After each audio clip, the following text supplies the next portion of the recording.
Rated Teen. Hi, I'm Mike Marr, lead designer for Demigod, an RTS RPG from the team here at Gas Powered Games. We've given some technology demonstrations in the past, but today we wanted to put something different together for people who are just now seeing Demigod for the first time. In this game, you control one of 8 different demigods. In this case, I've chosen the Rook. He's the guy you'll see on the cover of the game. The Rook is an example of an assassin demigod. Even though there are buildings and reinforcements scattered through the arena, as an assassin character, I don't directly control any of that. They're just obstacles or objectives towards my goal. The other type of demigod is the General. The General will allow you to create a personal army and plays a lot more like an RTS. My controls are the mouse and the mouse buttons. I can right-click on the ground to move, right-click on a target to attack, and when I activate special abilities, I left-click to choose a target. I can play with the hotkeys, but for purposes of this demo, I'll be using the in-game UI to issue commands. On the bottom here you can see my health in orange and my mana in blue. Up here is a mini-map that keeps track of the game at a glance. And this over here lets me see the status of primary objectives for this game mode. The game mode I'm currently playing is called Conquest, which you can think of as a bit like chess. My objective is this structure here deep behind enemy lines called the Citadel. If my team destroys the enemy Citadel, I win. If my team is destroyed, we lose. Now how we go about fighting and destroying those citadels is what Demigod is all about. If my demigod should die, he will respawn back at the base after a short period of time. Most demigods can be customized to fight enemy demigods, if the player chooses.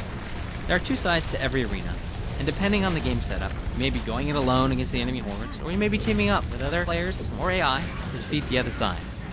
Let's go ahead and advance the game here, so I can discuss advancement and objectives. So here I am, about 15 minutes into the game, and through the course of fighting and capturing objectives, I've gained several levels, and some skill points that I can use to customize my demigod, just like you would in an RPG. Another way that I have advanced in the game is by earning gold from scoring kills, killing reinforcements, and controlling mines. I can spend that gold at shops to purchase equipment for my character, again, just like you would in an RPG. Another way to spend gold is to upgrade my Citadel, which is a bit like a technology tree from a real-time strategy game, except that this is shared between all players on one side. For this game, I decided to invest in my team's Citadel. You can see that there are several more types of reinforcements now. This structure here is called a portal. Portals are the source of new units that enter the arena. These units are called reinforcements. I don't control these little guys, but they always move in regular paths toward the enemy and try their best to knock down enemy defenses and kill enemy reinforcements. And they are a great source of experience and gold. Some of the objectives are capturable, like this portal here. You can see the flag that controls it right here. To capture it, just stand near the flag unopposed for a short time. Some of these portals will change hands many times during a battle, and especially late in the game, they can mean the difference between victory and defeat. This object is a Tower of Darkness, which is one of the many different kinds of static defenses that protect the enemy citadel. I usually need to knock down a lot of defenses like this to pave a way for my reinforcements. Some demigods, like the Rook I'm playing here, can be specialized to be anti-defense specialists. Let's go ahead and advance the game a little here and see how this plays out. Here I am about 30 minutes into the game. For this game, I focused on the Rook's skills related to anti-structure, and my opponent appears to have chosen anti-reinforcement. Although I have cleared a few paths towards the enemy citadel, he is keeping my troops at bay and racking up a lot of experience in the process. Now, I've bought a few pieces of defensive equipment with my gold, but I've chosen to spend quite a bit of it on my citadel upgrades. As a result, my defensive towers hit a lot harder, my reinforcements are tougher, and there are more types of reinforcements, like priests and angels, coming through my portals. The enemy demigod is a few levels higher than I am, and as a result, he's hitting pretty hard, and I'm having to rely on my reinforcements to really overwhelm him here.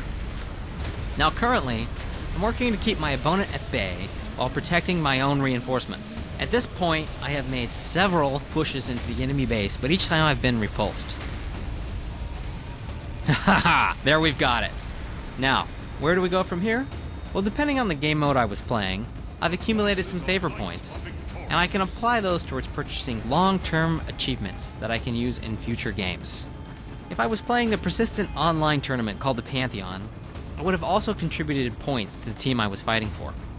In addition to the Pantheon, there is also a tournament in single player that let me play one demigod all the way through a series of battles to try and win Final Ascension and become a god. So this has been a quick look at the basics of Demigod. I hope this explains what you'll be seeing in the coming months. We here at Gas Powered Games are very proud of Demigod, and I hope this has piqued your interest enough to check it out when the game releases next month. Thanks for listening.